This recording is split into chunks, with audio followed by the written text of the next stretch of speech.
I am ready. All right. Look at this. We're not going to be late today. Amazing. You just got to get that military time standard going. Exactly. That's why we're here. Hey now, everybody. What's up? What's up, Adam? They can't answer you.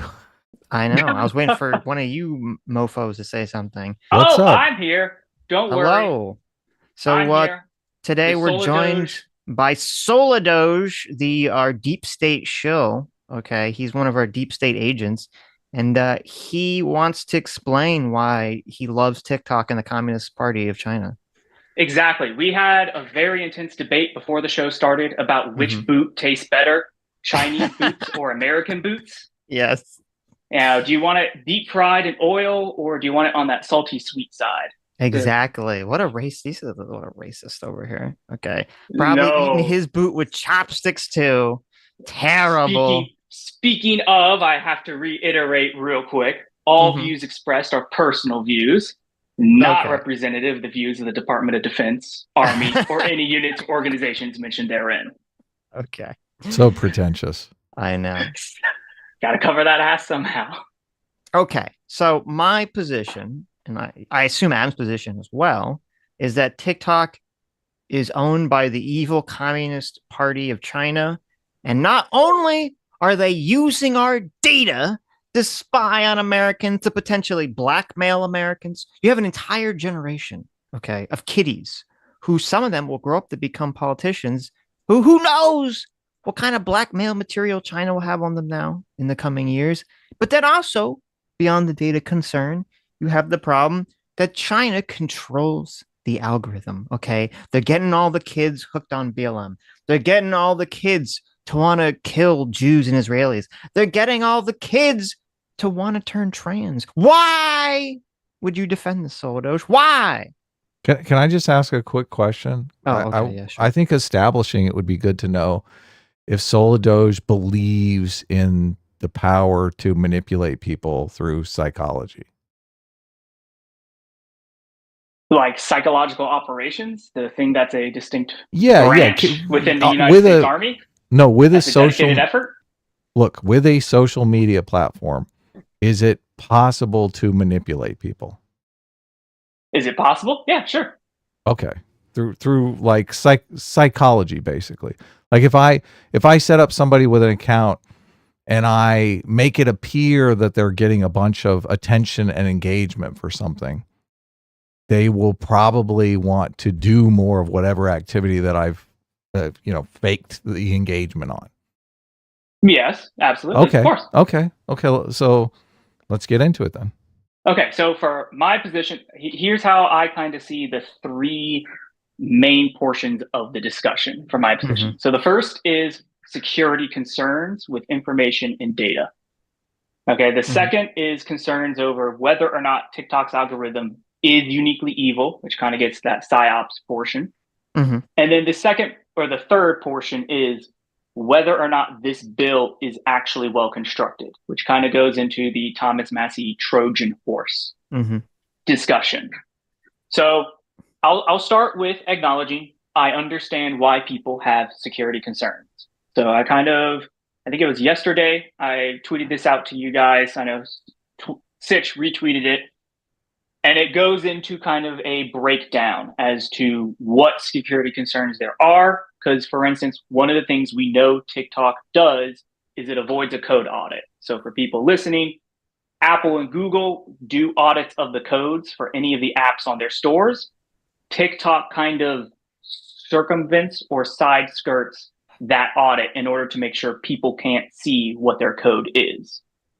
Isn't it weird that Google and Apple still allow it to be on their store after this? I was about to ask the exact same question, like, which kind of gets into part of question 3: is the bill well made? Why do you think the bill, as it's structured, would actually address the security concern? Well, before we get into that, so do you want to? Before we skip to that. So you acknowledge that the code is very sus. Okay. You agree with it? Oh yeah, no, it's a very sus app. I don't deny that the app is sus. Right. Okay, so then what's number 2 then? What do you mean? Oh, the The second point I had?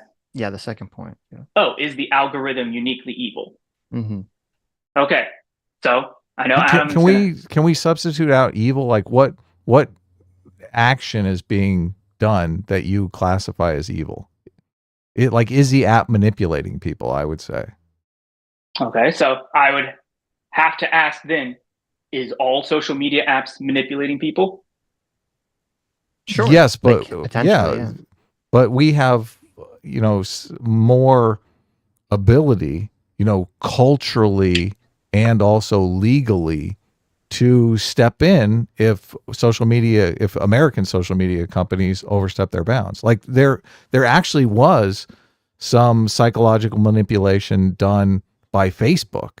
And I don't know if it was academic regulators that stepped in, but there were regulators that stepped in and said, this is not cool, right? Mm-hmm. You're manipulating people. You're affecting You're referring to the study that Facebook did on people's perceptions and news biases. Is that the one you're talking about? Well, I was talking about the one that affected their mood. They were curious if they could post certain things to affect people's mood. And sure enough, they did it. And, they were more depressed or more happy by what they saw. So if that kind of thing is happening and it's happening with a foreign power that we have no ability to regulate, then obviously, look, China wants to do experiments on Americans, right? I mean, I'm sure China will do experiments on their own people as well, but I mean, why not just do it on Americans? Well, so the broader point that I'm getting to is let's assume this bill actually goes through and TikTok does actually have to sell, and they do. They sell it to an American company. Mm-hmm. I don't see any part of the bill that would actually require the American company to change its algorithm in any way, shape, or form. You would still get the exact same communists that are making all of their propaganda, the same way that Twitch allows propagandists to make their propaganda, Hassan. So you can see that the app is manipulative. Point two, is the app manipulative? You say yes. I think all social media apps are manipulative. Okay. That's my point. I don't see TikTok as uniquely different in that regard. Well, to me, there's a big difference between an American company that has an algorithm that's generally designed to keep people on the site, as opposed to an algorithm that would be designed to possibly make people communists or to destroy the country, right? Like the intentions are going to be very different behind these algorithms. And what if that American company is, say, old Twitter that was ideologically captured, and we know they followed the ideological capture of their employees to suppress information? We can regulate them. Right, but number one, that thing can be regulated if Americans want it to be regulated, number one. And number two, even if it's not being regulated at this moment, again, I would assume you'd agree. Like we can't have this worldview where because other companies exist that are not perfect angels, therefore we can't regulate any other company. Like there's a big difference between Twitter being biased in favor of the Democrats before Elon owned it and a foreign country that literally wants to like destroy the United States, right? These are two very different attitudes. Even then, you still have to apply the law in an equal manner. Like that's part of the issue is this law is not being applied. No, you don't. No, you what don't. are you talking about? Yes, you do. The First Amendment is to protect Americans, not to protect Chinese communists. And it's protecting Americans using the app. Yeah, but Americans using the app aren't in trouble. The problem is you don't want the Chinese government using this to spread its own propaganda. Again, you're doing this conflation again, where you just assume, and I get it. I get the China bad worldview. I'm not arguing that, but you're just assuming that you have all of the knowledge that the algorithm will not change at all. And then your subsequent step is, well, okay, so we didn't get the results we want, so we're just going to regulate more and more and more. Well, like you don't see how this is going down the rabbit hole. You're skipping steps. Before we even talk about whether, because I think the point that you brought up earlier about they could sell off TikTok and it could be exactly the same. I do think that's a very valid concern completely. But before we even talk about that, I just want you to, I want to move past this point that like, well, just because other companies and that are American companies do things we don't like, that has nothing to do with this topic about whether we should allow a foreign country that's an adversarial country that we're all like 99.9% sure is spying on us, that we're 99.9% sure is trying to literally spread its propaganda to fuck with the youths of this country. That's very, very different than Twitter, Facebook, being having a left wing bias, and we have to treat them differently. We want to get past the "what about America" argument. Well, it's not a "what about America." It is. Is the law you're applying actually solving the problem that you're saying exists? Well, no, okay, we can get there. I'm just saying, but just acknowledge that these are different things, right? Yes, I can acknowledge that China is a worse actor than Facebook, and we should treat them differently, Twitch. Right? You agree with that? They should be treated differently. Depends on the extent to which you define differently. Well, okay, we can have an argument about how different, but you agree that a foreign country that is adversarial to us should be treated than a domestic country that is just biased in their own political way. Yes. Okay. Now, can you admit that part of this discussion, though, is are you actually supporting a bill that solves the problem that you think it's solving? Yeah, okay, or is it not? That's the third part, right? So we can move on to the third part. Okay. So you agree, but let me just actually before we move on. So you agree something should be done about TikTok, right? Yes, I agree something should be done. Okay. So then we just talk about whether this bill adequately addresses the what should be done part, right? Yes. Okay. Because I agree with you, because one thing that I could see as a potential problem is, Elon bought Twitter, and, he's been working for years to try to untangle the mess that is the algorithm. And part of the problem with these massive algorithms is that it's a black box. It's like basically like an AI. It's this massive, maybe they're made by AIs, who the fuck knows, that are just so like this black box, this tangled nest of code that no one really understands or knows or gets the bottom of, because it's just so massive that, even when Elon's trying to make it more right-wing friendly or even more right-wing, he's pulling out, woke garbage from 2 years ago that's still stuck in there. And that's with his intention to try to change it. Where, if TikTok could very easily get bought by a company that is either doesn't care or also has a left-wing bias, and are they going to go through all the code and try to pull out all the woke crap? I'm assuming not. So I do think that is a very legitimate concern, that TikTok could be sold to some company and it's like it has all the toxic Chinese algorithms still in it, and that never changes. So then what is your proposed solution in that situation? Well, that would be that's kind of my problem with even selling it as opposed to dismantling it and just starting fresh. I don't know about that. That seems a step too far if you're not even going to let it be sold. Well, look, they're using it in China, Sitch. So I don't they don't necessarily want to sell it. They want to keep a version in China to manipulate their own people. Right. And obviously, the version they're using in China is very different than the version that is used in America in terms of what content's allowed. I mean, like, in terms of the selling it, like, I would be fine with them selling the physical, or not the physical, the digital platform and like the name and the brand and all this other stuff. But I don't know. Maybe I would be in favor of actually saying, no, like, you have to basically start the algorithm over again, because why would we trust that any company that buys it is going to be able to root out all the communist garbage in the algorithm? I would disagree with that. I think that goes a step too far.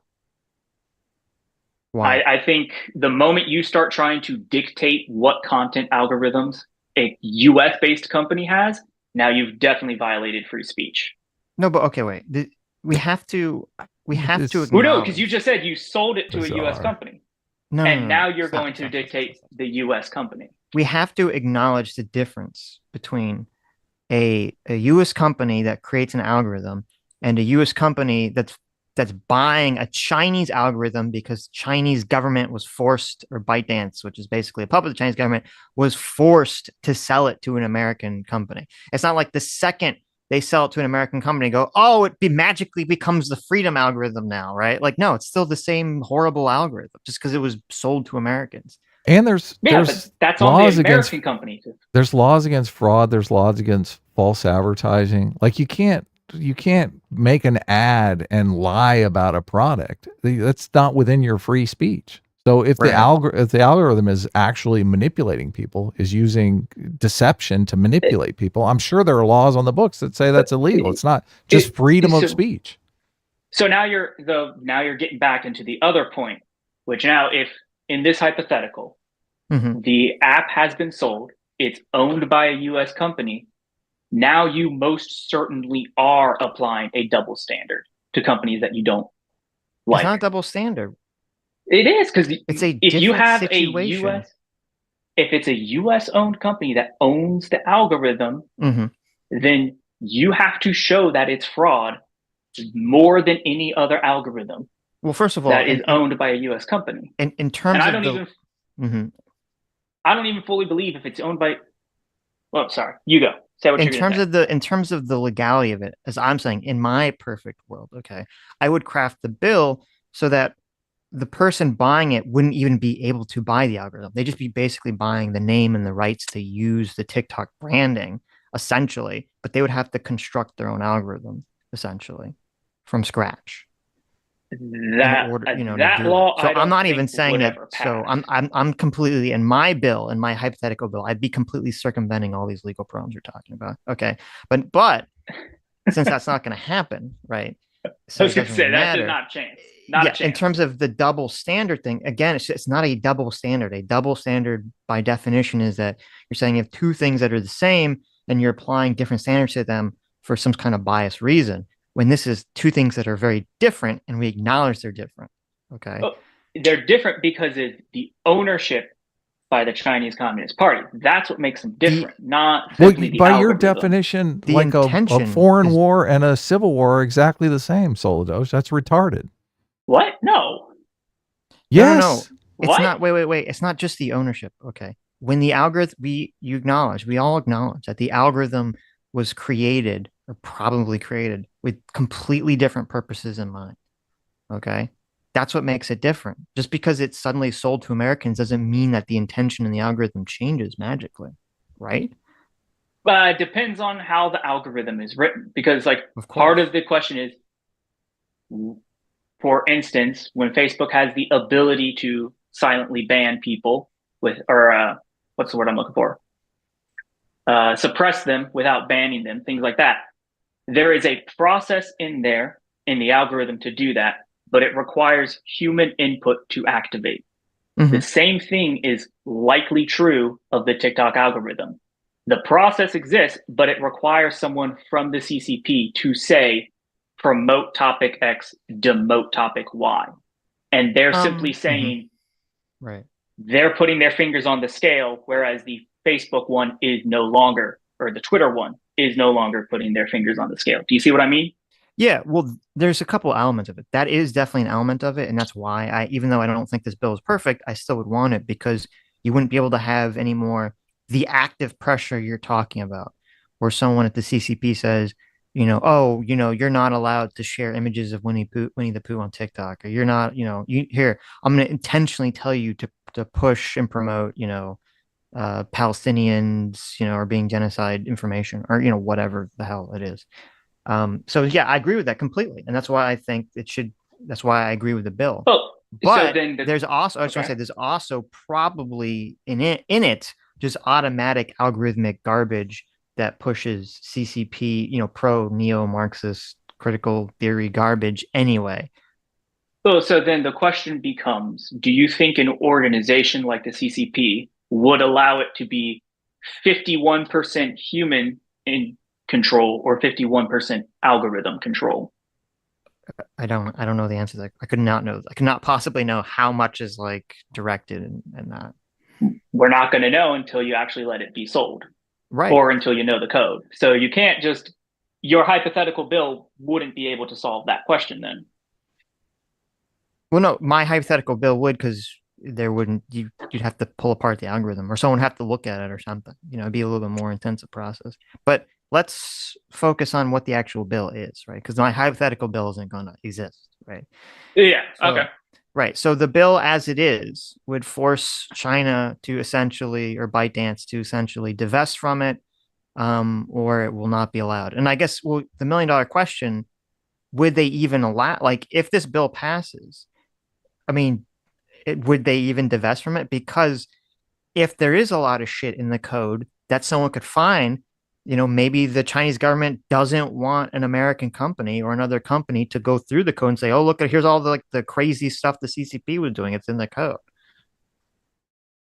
Yeah, it's very possible they just won't sell it. That's a total possibility. The issue, though, is that this is not simply a bill to ban TikTok. It doesn't stop there. This is this establishes new processes that I think go way beyond anything that resembles TikTok. And I think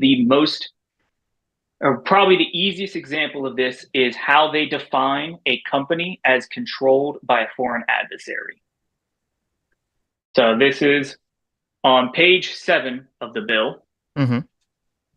Starts at line 12. And they kind of have 3 conditions. You just have to meet one of these 3 conditions for your company to be controlled by a foreign adversary.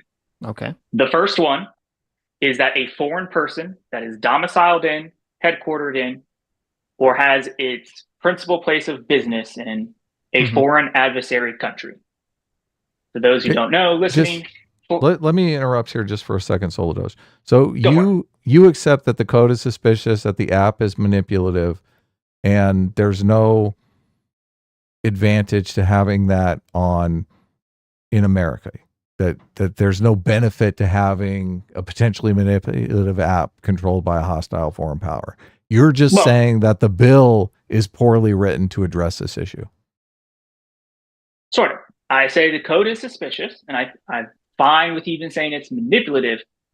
I fundamentally don't care if an app is manipulative or not. And I believe that the bill is poorly written. So look, if an app can be created that causes a social contagion of suicide, and like thousands of people are committing suicide, you don't think that that's a big deal?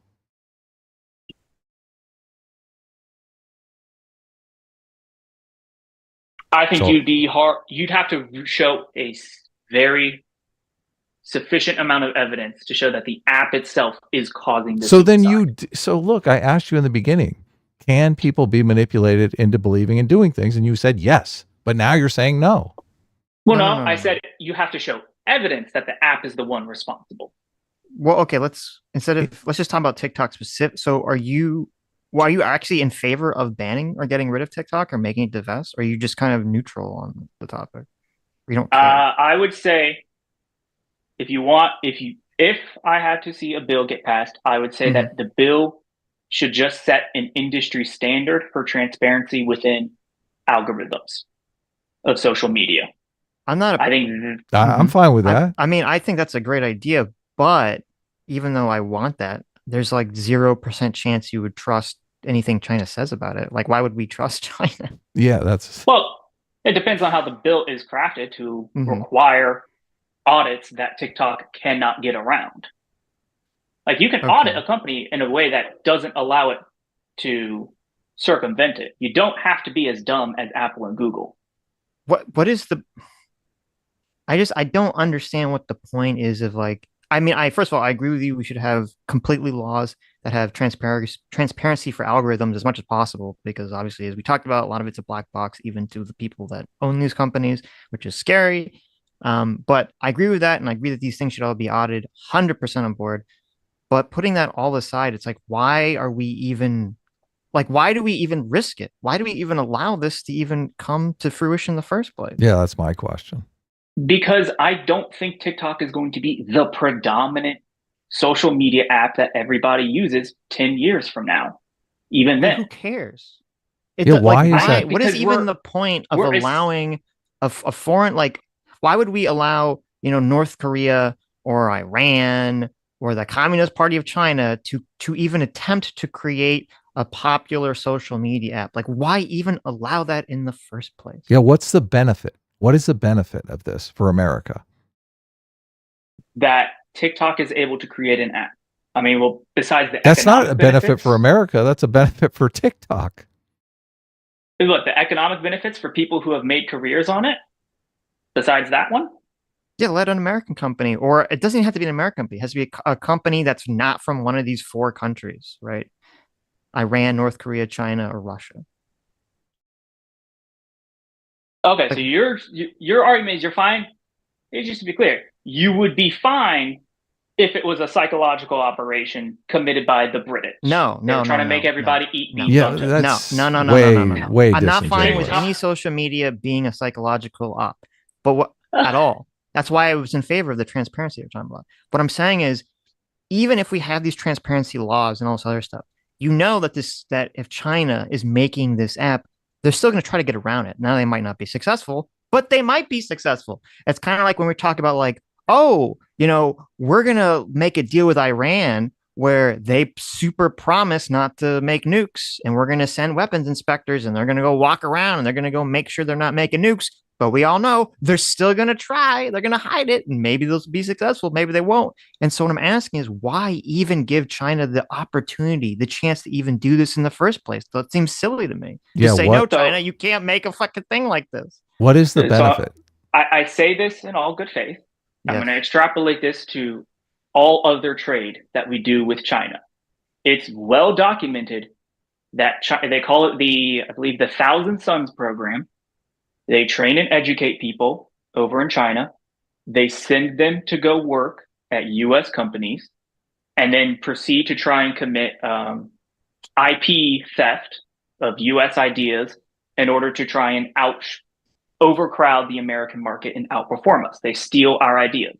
Mm-hmm. It's been well documented. Right. Do you believe that we should ban all people from China being able to work in U.S. businesses if we know they are trying to do this? It would be. I need to know like the numbers, because if it's like 50% of Chinese workers are doing this in like certain industries, I'd be like, yes, right. But if it's like 5% are doing this, I think it wouldn't. I think it's fucked up, and we should try to do something to prevent that from happening. And I don't know what we can do. But we have theft laws that we prosecute them on when they get caught. Right.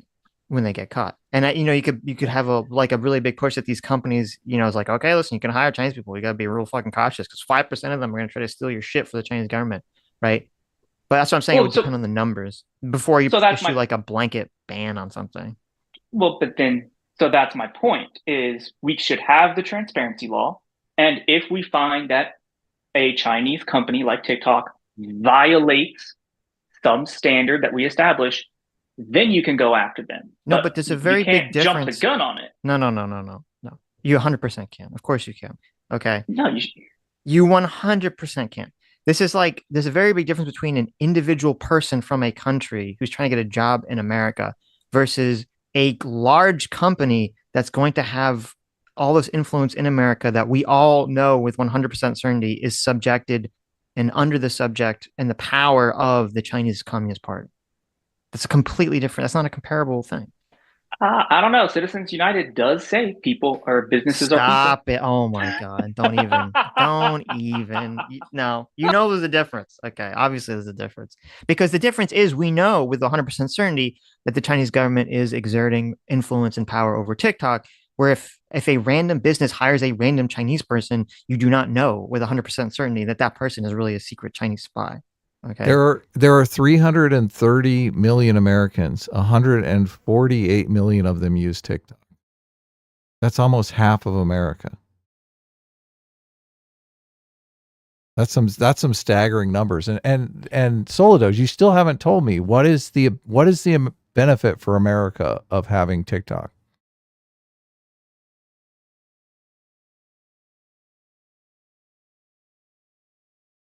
A lot of silence here. What's going on? What? Hello? Did we lose you? Oh, he's muted. Maybe something happened. Okay. Well, I'll read a super chat. Yeah. Okay, can you hear me? Oh, there you're back. Sorry. Okay, so for Adam's question, I did hear it. Okay, what is the benefit of TikTok? Yeah, for America. It's the same benefit that any other social media app provides. Yeah, but it would be more beneficial if it was an American company that could be regulated and at least operated under, the social norms of America. Like Sitch is right on the money in that the motivation is different. Like an American company, their motivation is engagement, selling ads, making money. The Chinese Communist Party, their motivation is making sure America is on the verge of civil war at all times, so that nothing can get done. Our government is completely intransigent, and we can't do anything to stop their foreign power, their foreign manipulation. And my point is that we should have the transparency law and find the evidence first. You have to show the evidence first before you can take action. You don't. That is my principle. Yeah. That is my principle. I know we're not going to see eye to eye on that, but that you have to show evidence before you take the action. What if the evidence is a knife in our hearts? Like, this is so stupid. You'll know it's there for sure then. So, but what? It's so late then. Once you what is what? Look, this is why I'm saying. Look, you got to do a cost benefit. Soladosh, you can laugh all you want, but what you're saying is ridiculous. You got to do a cost benefit analysis because you may never find the evidence, but it could be there. Like, lack of evidence doesn't mean it's not going on, right? They could have hidden the evidence good enough that we are never able to find it. So you have to do a cost. You're like, okay, we get this giant benefit out of TikTok that we're willing to take the risk that they're probably doing something nefarious that we're not able to find evidence for. So what is this giant plus, this giant positive thing that is worth taking all of this risk? It's the same benefit that all other social media apps provide. But that is not a benefit. That is not a benefit when an American company can do that. How is that a benefit? That's zero benefit. An American company can do it. End of story. Get fucked, China. I go back to the same point I made earlier. You can have American people working in these intellectual research jobs. Now say our counter argument. Your counter argument is that you think a individual Chinese citizen would not that's not the counter argument. Look, the counter argument is an American company is subject to American law and American regulation. We have more power over an American company. But I'm not. Do you deny that risk of? I don't. But again, I'm referring to you identifying the risk of working with China, and I'm saying there are other areas where we work with China and assume risk on that. First of all, that is a whataboutism. That's fine. No, it's not. Yeah, it is. It is because you assume risk in other avenues that are similar doesn't mean you have to assume all risk in all avenues. And not only that, I just told you half of Americans are using TikTok. One Chinese person in one company that may do corporate espionage is a far different risk profile. And the fact that you can't see that is pretty crazy. I can, but also the benefit that people have of using TikTok is more than the benefit of hiring one Chinese citizen. So what is that benefit? Do it, or a non-Chinese company do it. Again, we're just going to go in circles on this. It's strange. You're making like this. It seems like you have this principle that Chinese companies and that any company from any foreign power that we know is adversarial to America should get the same freedom and benefits in our country as an American country, or as an American company or a company from an allied country. And that to me seems totally insane. Yeah, completely insane. It's like if we go, okay, you want to hire someone who's gonna babysit your child, right? You're not gonna hire the person that you're like, well, this person was caught for looking at CP, but I don't know if they're going to do anything with my kid. I don't have evidence that they're going to do anything with my kid, so I have to trust them with my kids until I have evidence otherwise. Like, no, fuck that. Their past. You know what they're about. You're not going to hire them to look over your kids. My point is that it's not a whataboutism. It's that we already do this. We do business with China in a different way, assume that risk. In a different way, in a different different risk. And a different risk, yes. And also, we already know, by the way, that TikTok has already used the data incorrectly. We already literally know that for a fact. Okay. We know that they were spying on journalists. That already came out last year. So we already have evidence that they were using this stuff improperly, right? So why is that not sufficient? Or is that sufficient? That they share data? That they were using the data to spy on journalists that were looking into whistleblowing stuff about TikTok. Yeah, I agree that should be penalized. I do not think we need. Is your point that because we have that evidence, that therefore that alone is sufficient to force TikTok to sell? Yes. Okay, I do not think that alone is sufficient to force TikTok to sell. What would be sufficient in your mind? That you see the algorithm code itself with transparency laws, and it blatantly shows that TikTok is doing what we suspect it's doing. What if it's impossible to make that determination? Yeah, what if they just show you a different algorithm code and then the real code running is completely different? So if they violate the law? Yeah, but you would not. Then we can ban it? Wait, no. If they violate the law, then yes, you can ban the country that violates the law. You don't know. No. I'm saying hypothetically, because I don't know the technical aspect of this enough, and I'm assuming you don't either. Like, let's just assume that no one could actually look at that. Like, there's not an algorithm that you can just look at a piece of paper and see it. Like, it's just so complicated that it would take years for people to even try to comprehend or understand. Okay. Or just, it's not comprehensible. If it's, let's just say hypothetically, no one can look at the algorithm and figure it out. Okay. Do you ban it or not? Or you just say, well, no one can figure it out, so I guess we just let it go? I would say no. I want hard evidence.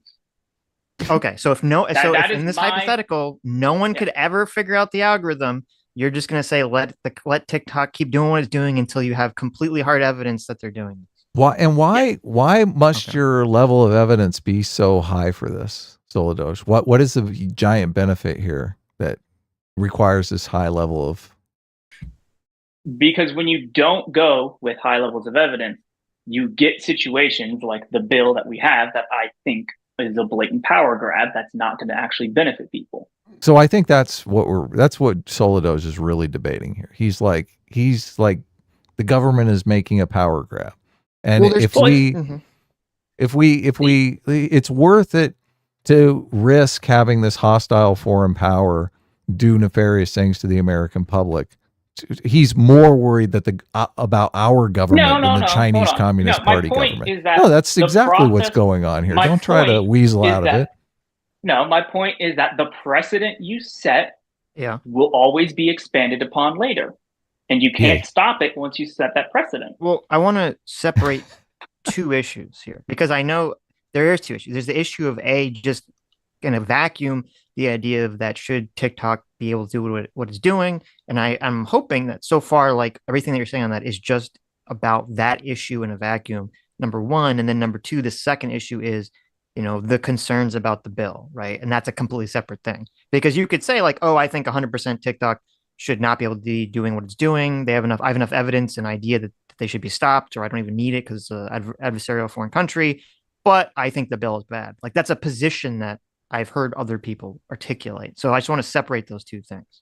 Yeah, I think that is a sufficient thing. Yeah, I would say yes. I have issues with TikTok. I also have greater issues with how this bill is written. Okay, but just so, and we can move on to the bill itself, because I feel like we've talked issue one. But just to be clear, your position is completely separate of the bill and the law, that you still think that foreign companies that are owned by adversarial powers like China, you still have to have some kind of very direct hard evidence before you would enact any sort of regulations like this against them. Yes.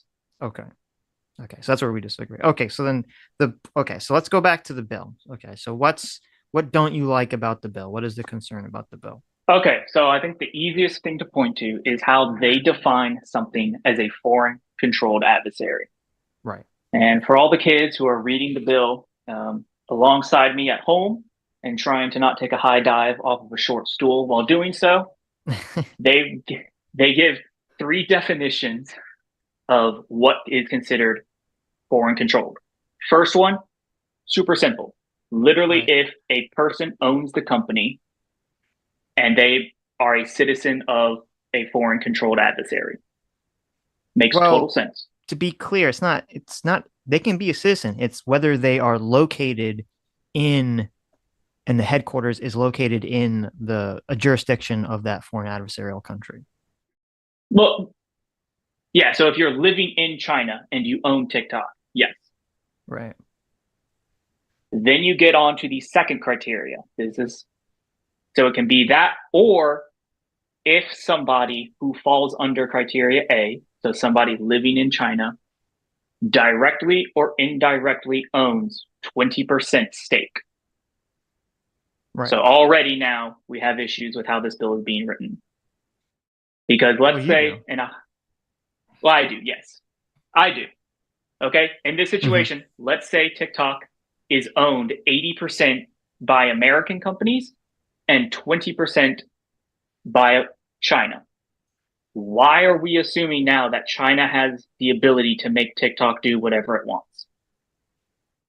It's only 20% stake. Because that's a lot. That's a massive stake in a company. 20%. 80% of it, though, is owned. Let's just say 80% is owned by one company. So it's a 20-80 split. Even if it's massive, they don't have sole discretionary power. Yeah, don't give China 20%. It's especially given how much China invests in other countries. That's a ridiculously low standard to have. Okay, they can't have 20%. That's 1% too much. Okay, but why? I don't know. I don't know what the idea is. Why they chose 20% specifically? That's my I'm assuming point. There's some reason for it. I don't think it's an arbitrary number that they pulled out of the air. I think so too. I think it's not high enough. I think if it was something like 51%, makes sense. They have unilateral power to make a decision. 20% is not enough of a controlling stake to have unilateral power over a company. Well, I'm assuming it's because usually in these situations, it's not like one company owns 80% and then someone owns 20% in terms of China. It's usually like a bunch of different people own a bunch of different percentages, and 20% is like actually breaching on to the point where you would be, in a very powerful position to control the company. I'm assuming that's why they chose that number. I could understand that logic if it weren't for the fact that it's not simply one foreign person. It could be a combination.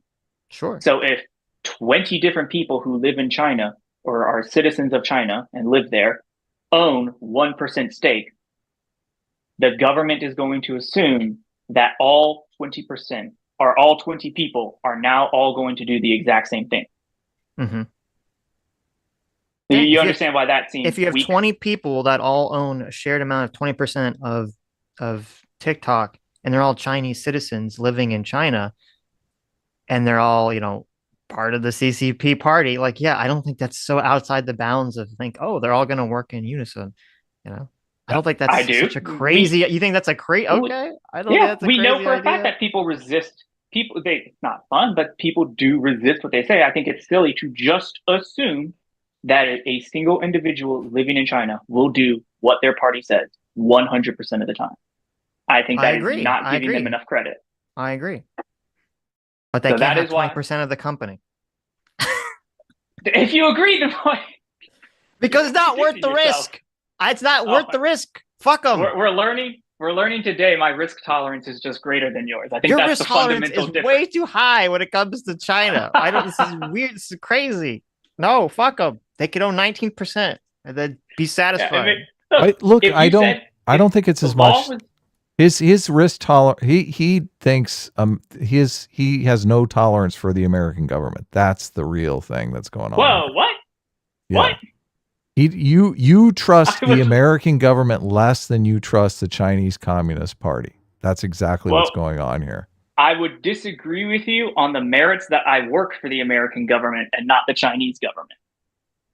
That is superfluous to the argument. What? No, I mean, you could work for the American government, and that's why you trust them less. You see them, what they do. No, I promise you, I trust the CCP less than I do the American government. It doesn't mean, I think you're conflating me not having 100% trust as me having 0% trust. Okay. Like, yes, I trust the American government more than I trust the Chinese government. It doesn't mean that I'm going to give 100% trust and good faith towards the American government on this issue. Well, you could trust neither of them. Are you trusting neither of them? I trust our government more than I trust the CCP. Like the risk is too high. I'm with Sitch. Like, just ban it. What's the point? What is the upside? You keep acting like there's some giant upside, but you're not really articulating one. Let me ask you a question. How would you feel if, there was this big concern with Twitter with the US government had the ability to email Twitter and tell them to take down certain posts, right? I assume you were not in favor of this action, right? Kind of, sort of. Like, if it's just a request, I don't like it, but I don't see anything unconstitutional about it. Okay. So I'm morally against it, but legally fine with it. Okay. So if the US government had the ability to direct Twitter to remove posts, you would have a problem with that. You think that should be illegal, right? Yes. Okay. But I would also say, yeah, I need the evidence that the US government is doing that first.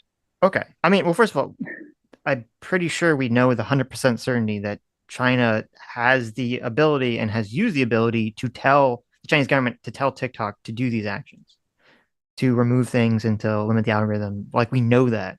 So that, again, I wouldn't go so far as to say we know it. For instance, do you think it would be in the interest of the CIA, FBI, and other intelligence agencies to find that evidence that it occurs?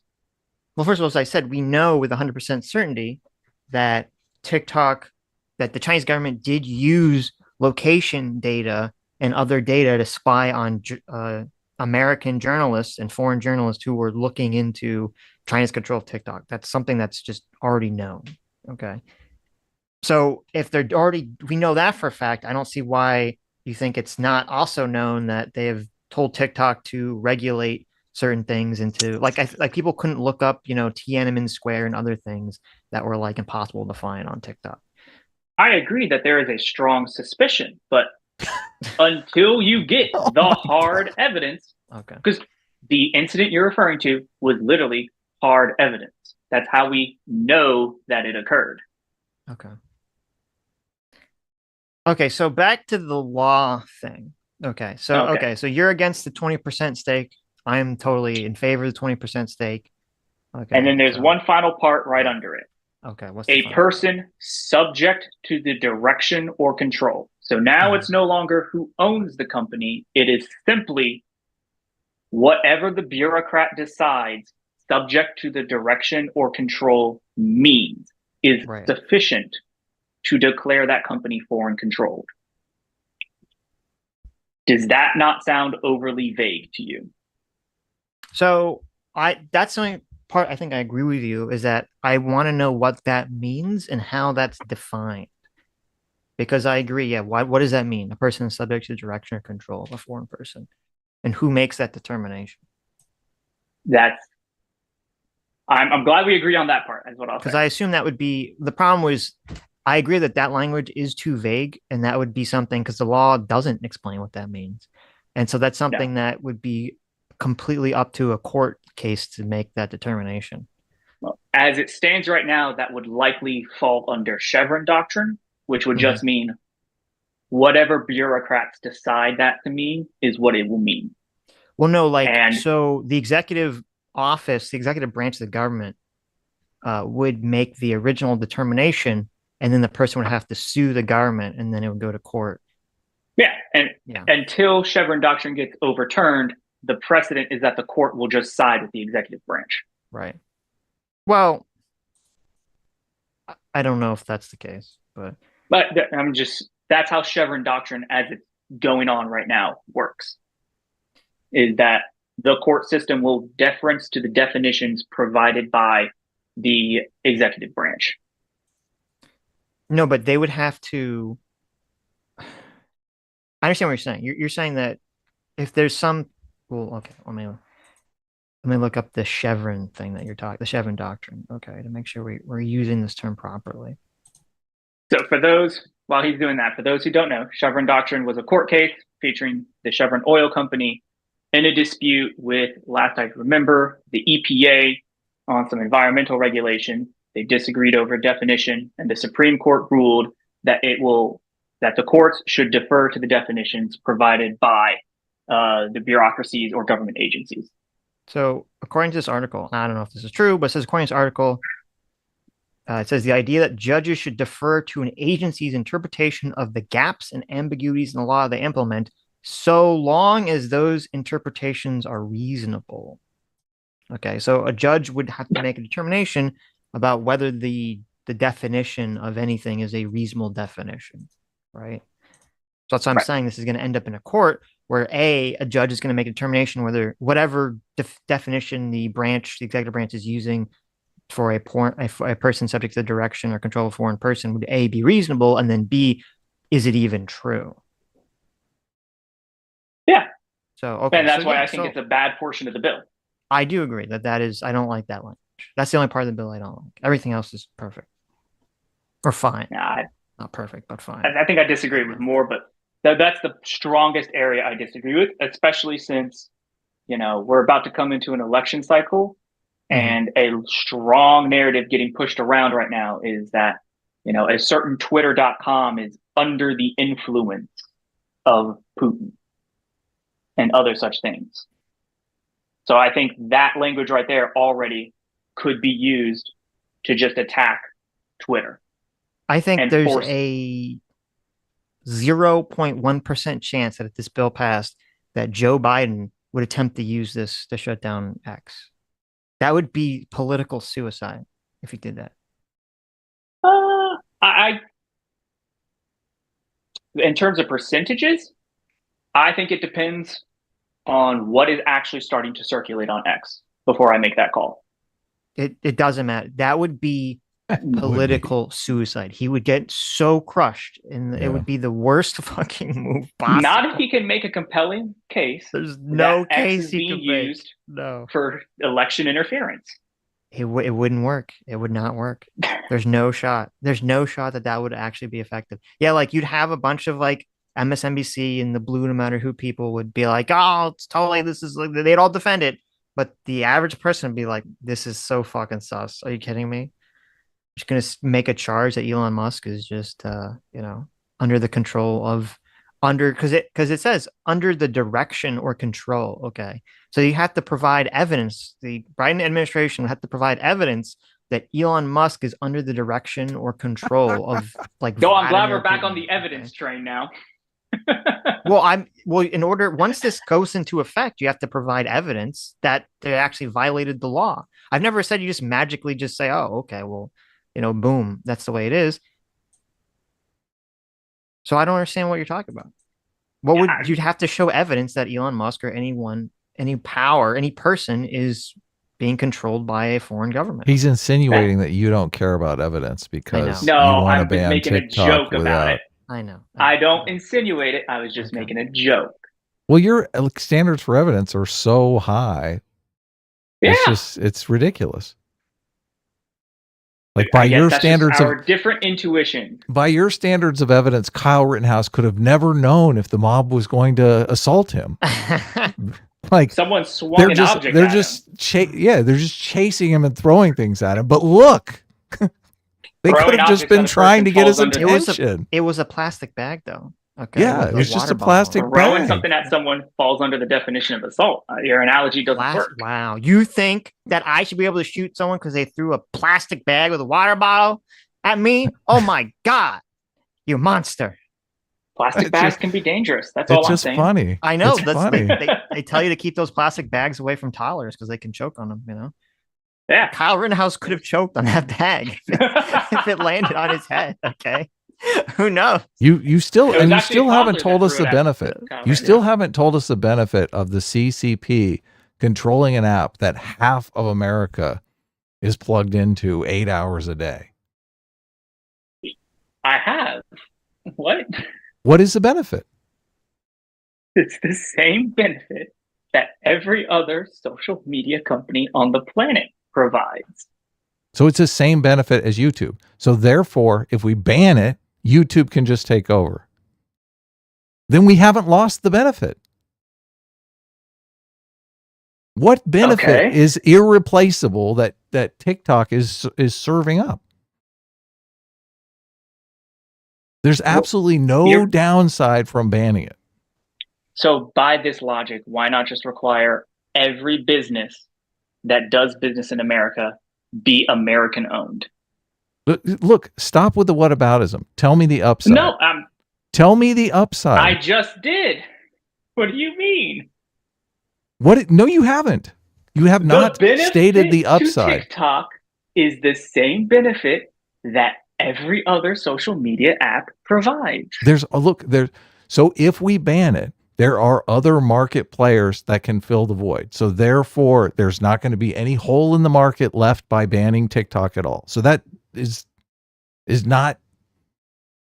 That logic applies to everything. That's a non-exclusionary logic in any situation. No, it's not. No. Wait, we can't. Like, it's very tempting to say, okay, well, you said this, so I'm going to apply the same standard to everything, regardless of the situation. When the whole point here is that this is a very specific situation where we have China who's doing fucky-wucky shit with a massive social media company, and we don't want that to be the case. If we found out, if we found out that, like, Chinese companies, or let's say like a bunch of Chinese companies existed in America, and we found out, hey, 50% of these Chinese companies are intentionally putting poison in their products to sicken Americans.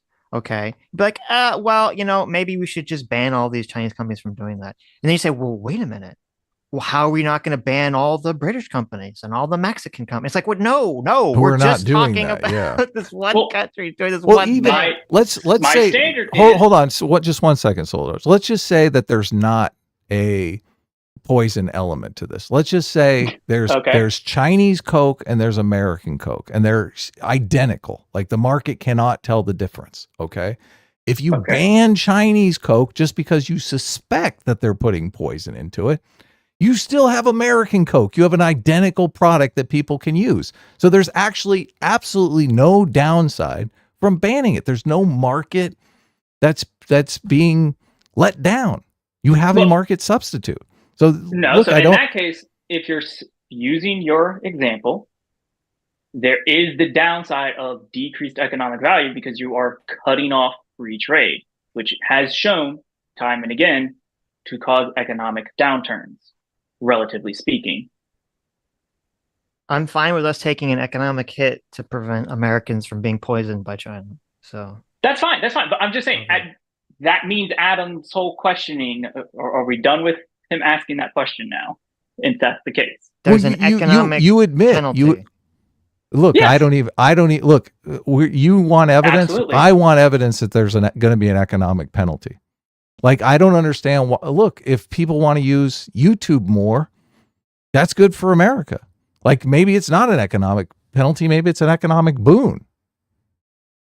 So this one is going back to the history of tariffs in general. Look, if you ban Chinese Coke, American Coke is going to sell twice as much. That doesn't seem bad for America to me. No, because generally speaking, tariffs are what in the international community, tariffs are what we call a dick move. So if you ban all of China's Coke, China will ban all of Americans' Coke, and you will actually see economic downturn on both sides. Kyle Rittenhouse defending himself. I heard that was a dick move too. Is there a social media company that's American owned in China that we get money Hell from? No. Are you kidding, Sitch? I thought China block? I thought China blocks. You're high. Yeah, I thought China has their own internet, and they block like most American internet products from even existing in China. So I don't see that we would suffer like a repercussion from this. I mean, you would still see repercussions. Yeah. Can you? I mean, I don't think YouTube. I don't think YouTube exists in China. I don't think Twitter or TikTok and these other. I mean, no, TikTok does, but I don't think Twitter. Does Twitter exist in China? Can China use American Twitter? Yeah. Like, okay. Last I checked, there is. Okay. Listen. I think we should take the America should take the penalty of China possibly banning Twitter or some other American social media company in response. I think it's worth it. I don't think the almighty dollar is worth everything. So Okay, that's fine. that's the trade-off. That's fine. Uh, yeah. Are we done with this question being asked then? We're done with the question. Okay. JMac, our surrogate father, for $100. Thank you so much, Daddy JMac.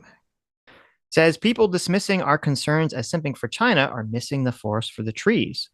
Fuck China, or F China, F any country even slightly adversarial towards the US. However, we already have tons of historical evidence with similar for your own good bills, Patriot Act. Well, look, I agree. And if you want to have a debate on whether or not the bill is going to be effective, yeah, sure. But we can't even establish what the criteria for what we want the bill to do. Obviously, Solidos doesn't think TikTok should be banned. So discussing a bill that will ban TikTok. Evidence.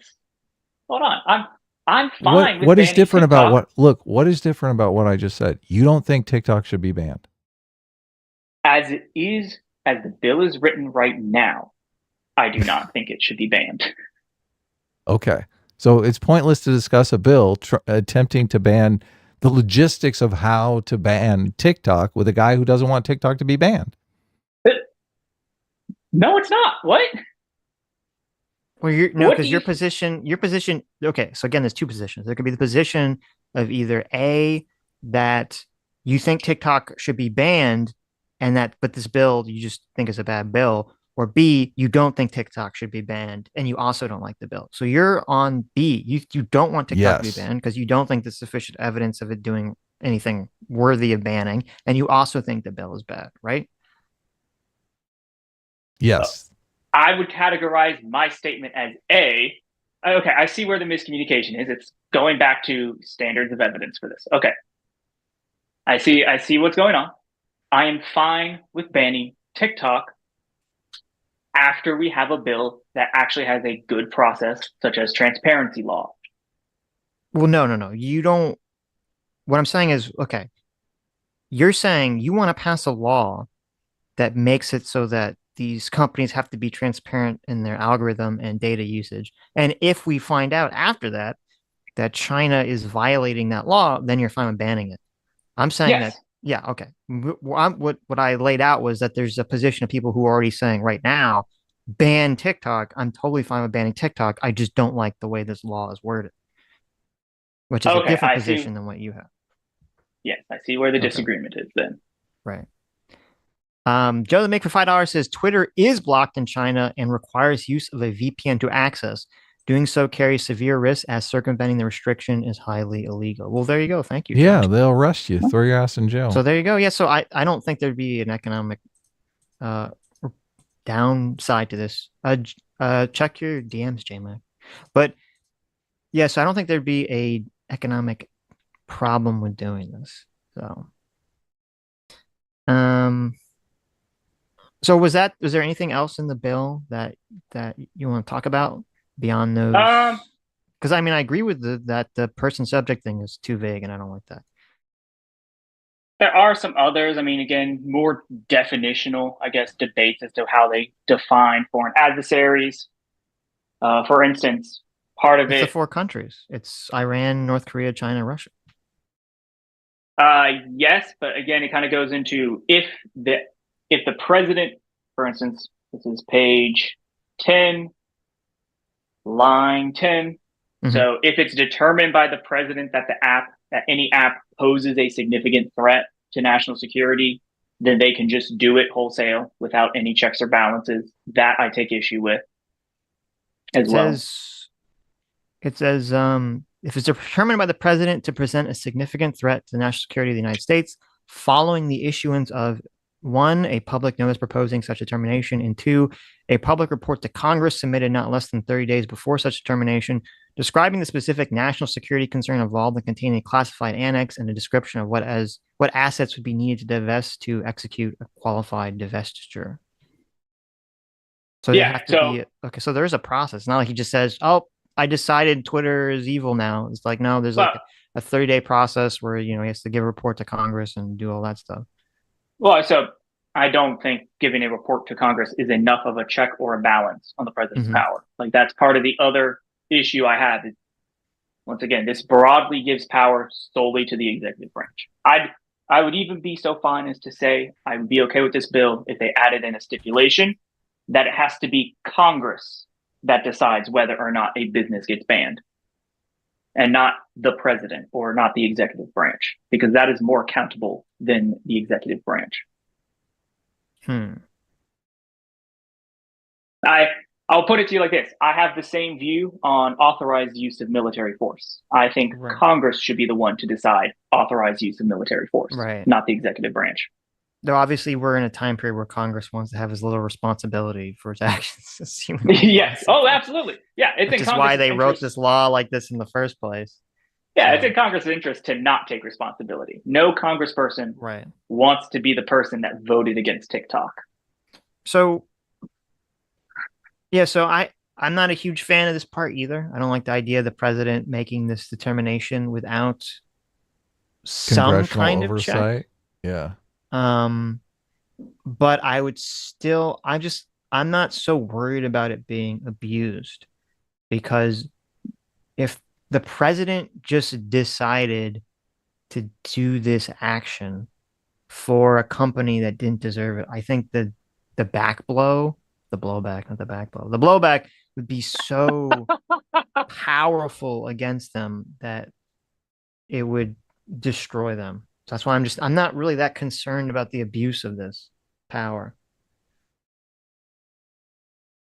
Okay. So I guess once again, that comes into people's moral intuitions on how much concern you have versus how much concern I have. Okay. Which I'm fine to say we disagree on that. Right. You have more concern about U.S. government overreach than you do about CCP overreach. No. What? Well, obviously, if you were more concerned about the CCP overreach, you'd. I don't think that in the process of trying to combat CCP overreach, we should construct a Leviathan of our own. Right. So, but you're not afraid of CCP overreach. It's not that I'm not afraid. I can't change the laws of China.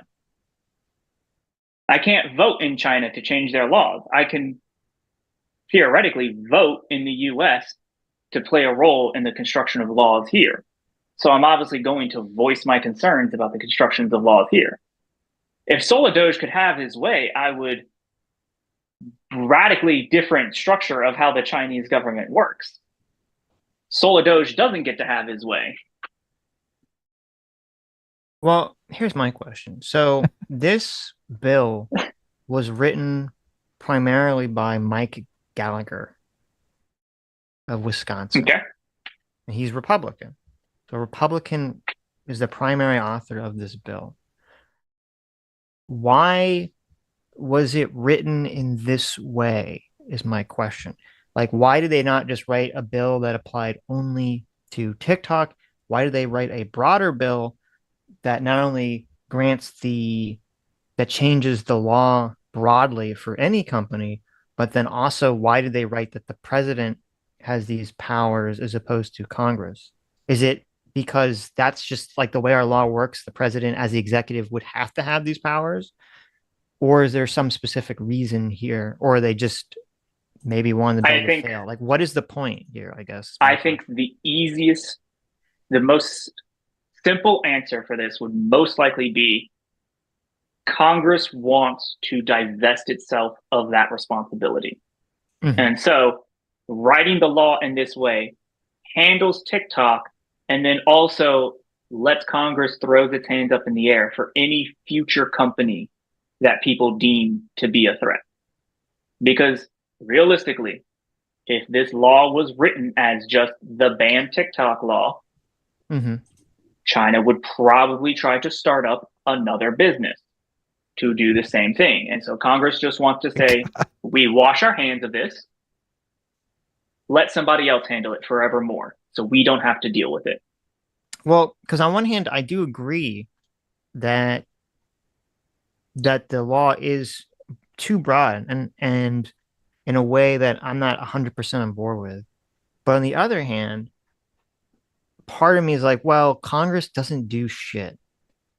And I wonder if it wasn't the Congress that nothing would ever get done anyway. And that's why it's like giving the president or the executive office essentially the power to do this.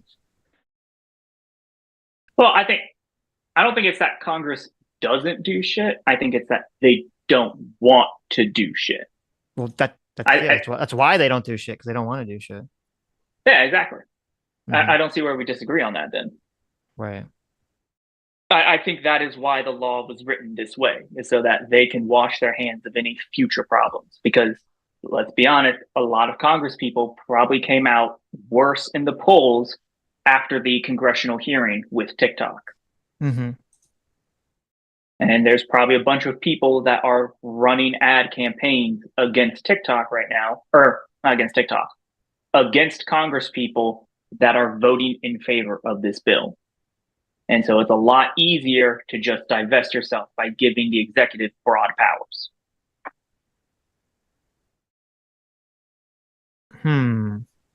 Real quick, which is what's the Oh bill my number? God. What Hey. happens here? Hey, It's me. J-Mac here.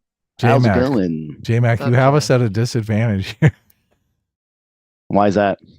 Well, I think you're going to take TikTok's side here, right? No, I'm not. No, Like no, now it does fundamentally impact us financially. No. You don't realize the reason J-Mac can afford all these super chats, he's the one that owns TikTok. Oh, That's okay. the largest God. investor. That's right. I just changed my mind. I think I think the risk is worth it. No, let's be honest here. Come on, this is not woo buck time, right? We're all honest people who have This our is J-Buck's time, man. we have our freedom of speech and our ability to express those thoughts. But because I haven't actually had an opportunity to, I've kind of skimmed just snippets from the bill in different articles I read. So I haven't actually had a chance to read through the entirety of the bill, just to kind of make sure that I'm getting some of the finer points. Is it the HR 231? Is that what we're talking about, right? 7521. 7521. Okay. I can send you a link if you want. Yes, please do. Okay. Because generally, kind of like my cursory or initial thoughts on the issue is, I'm obviously more in Soldoja's court, just when it comes to these kinds of things from our government. But Yes. that does not mean that I'm some simp for China. Right. Because I just, whenever you have a principled stance when it comes to any type of government bill that impacts business, you always have to look at every factor and every angle to ensure that you're not either accidentally or purposefully superseding certain freedoms, especially when we're talking about the market. Look, I don't think this breaks down into private sector versus public sector, because I do think TikTok is controlled by the public sector. It's just the Chinese public sector. I don't think it's operating as a free market entity, as Sitch has pointed out. You know, a free market entity in the Western democracy style of free markets is going to be more concerned with, making money, making customers happy. I don't think the CCP is concerned with those things. I think the CCP is concerned with dealing with America as a potential rival in the world, an economic rival and a military rival. So Moondoggy made a great comment here. He says, basically, Adam is saying that the risk reward is far more favorable than the other. So how the risk reward works, you prefer the China risk. Solidos prefers the China risk. I prefer not to take the China risk. So, and I do understand what Solidos is saying. Like, there's this risk of government overreach and unintended consequences. I agree. There is those risks, but I think the risk from China is far greater.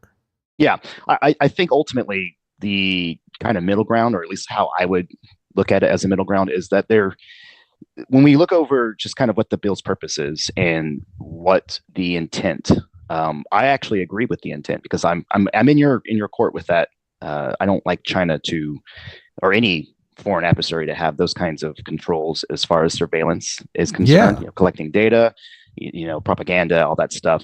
But to me, and again, this might just be how it's being framed, the banning of something is I'd rather kind of go in incremental steps as far as, okay, well, how can we increase U.S. government pressure on these actors to kind of say, all right, you need to, if you're going to operate in our state, then, or in our government sphere, then you have to play by our rules.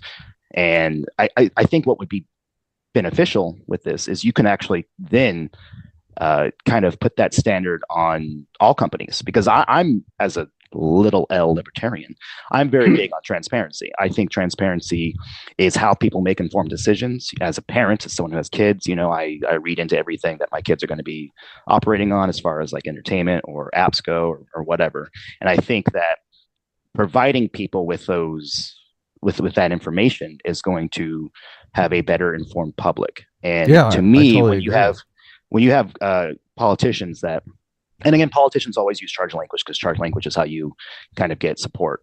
But when you have politicians that are framing something as a ban something, that's kind of where I throw up my hands and say, well, hold on a second, let's go through the process and look at the steps of what we're trying to accomplish. Because there's lots of government, or lots of businesses that, I mean, for example, my grandpa's business, they started operating in China, I think back in 2013. They opened up their first few yards, and now they are, you know, China is one of the largest contributors in their international market, like by far, in their industry. And whereas obviously my grandpa's business that, you know, he founded and everything is an American-owned business, you know, there is a large amount of investors and a large amount of capital that exist in the Chinese market. And to me, I get really wary when the government starts to put their fingers in the market. And even when we're talking about businesses that are foreign owned but are operated in the United States as well, because you have that's TikTok's not the only one. I mean, there's tons of foreign businesses. You know, you have there's I was reading through a list just kind of briefly, just different businesses that are either invested from other governments or have large portion of their market from different countries. And, you know, this is also includes journalistic outlets, you know, like Al Jazeera, RT, all these other businesses, you know, all these, you know, journalistic quote unquote outlets. And whereas I don't particularly like those because they do peddle in propaganda, there is a precedent being set that when your government can say, well, we've deemed this as a foreign actor to be harmful, so we're just going to, you know, carte blanche, just axe it and be done with it. I always get wary. And, you know, maybe that's just my principles kind of pushing me in that court, but that's kind of where I'm coming from. Mm-hmm. So is your position, to be clear, you're in favor of getting rid of TikTok, but you just don't like the way this bill is structured? I don't know about getting rid would be the correct term. Or making them to divest. Yeah, I would say possibly restructuring. You know, if a foreign actor wants to act within, as far as the market is concerned in the United States, you know, obviously just like our businesses, we make our businesses play by certain rules. You know, whether or not I like those rules, that's just the fact. So I think if you're going to have foreign actors also doing business in the United States, it should be the same thing. And to me, at that point, it's like, well, if a business doesn't pay their taxes, you know, at a certain point, as much as I might not like this, the business can lose their rights to operate, use utilities, et cetera, et cetera. And it should be the same thing for something that is owned. Doesn't matter who owns it, if it's foreign or domestic, if you're operating within those grounds. And I guess the tech sector is a little different because you don't really deal with infrastructure or any of that, but you are using the infrastructure of the internet, which is something that is facilitated through how the government sets that up in the States. So, right. But I guess what I'm asking is, you know, would you, because obviously we're all in favor of everyone has to follow the law. Yeah. And I guess, you know, we were having the conversation with Sodos before he came on. No, let anarchy reign supreme. Yeah, there you go.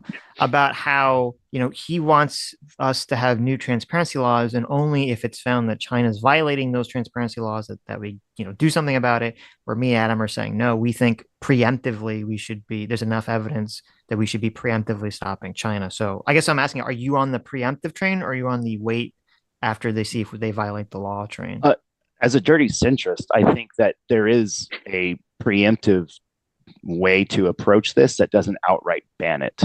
And what I mean by that is the third option. Well, what I mean by that is it always, as someone who's worked for the United States government, I had top secret clearance for a while. It's always funny to me. My where- Oh condolences. my God, we're funded by China and the deep state. This is a big problem, Jay. No, that top secret expired a long time ago. So, That's what they'll but sell going you. through the process, you learn that the United States intelligence agencies' ability to gather information and to find things out, they have the purview and power to really get things done when they want to. Right. It's just, once they have that information, there's a lot of things they have to do to be able to act upon it. But gathering the information, it's not hard. So you think the CIA knows if TikTok is a problem?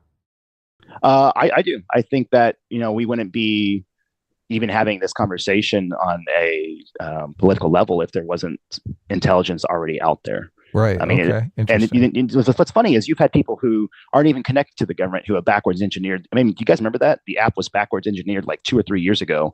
And they basically were able to show that it was collecting data and how it was funneling the data directly towards entities in China that I guess were deemed to be government operated, which, obviously. But I mean, because I don't let my kids have TikTok. My wife doesn't have TikTok. She wanted to have TikTok because all her friends have TikTok, and I said no.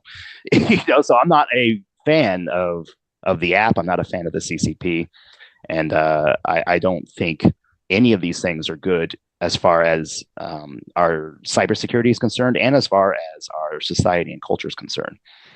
But again, I always fall back on the principle that I've kind of set to limit my ability, my want to kind of push my view for things. I always have this limiting factor of, okay, well, how can we accomplish these goals of security and these goals of protecting people without putting too much bloat in the government's ability to wield the tool to see these things done? Well, but would you trust, so like if the government came out and just said, hey, we have evidence, we've backwards engineered TikTok, we know they're doing all this bad stuff, would you trust the government saying that, or would you want to actually see what the evidence was? I think typically it would be nice if they presented how they gather that evidence. Ultimately, and ultimately speaking, if you know that there is a foreign actor that is adversarial towards your country, we know China is. I mean, China's not been secretive about quiet. It. Yeah, they're pretty obvious. I mean, in how they conduct themselves in the world stage. And I usually, when evidence is presented, it does. You have to have a good amount of counter evidence, I think. But at the same time, there's been several instances historically where the government has said, "Hey, here's evidence of X, and we're going to do Y because of that." And then later down the road, we're showing, "Oh, JK, it wasn't really that." I mean, I think the biggest example always is weapons of mass destruction. A lot of us were fed that in the early 2000s, and that was. I need you to understand, TikTok. China has TikTok of mass destruction. TikToks of mass destruction. I want to just bring this up because it's important, right? The level of risk for invading Iraq is giant compared to the level of risk for banning TikTok. Like, what is the risk?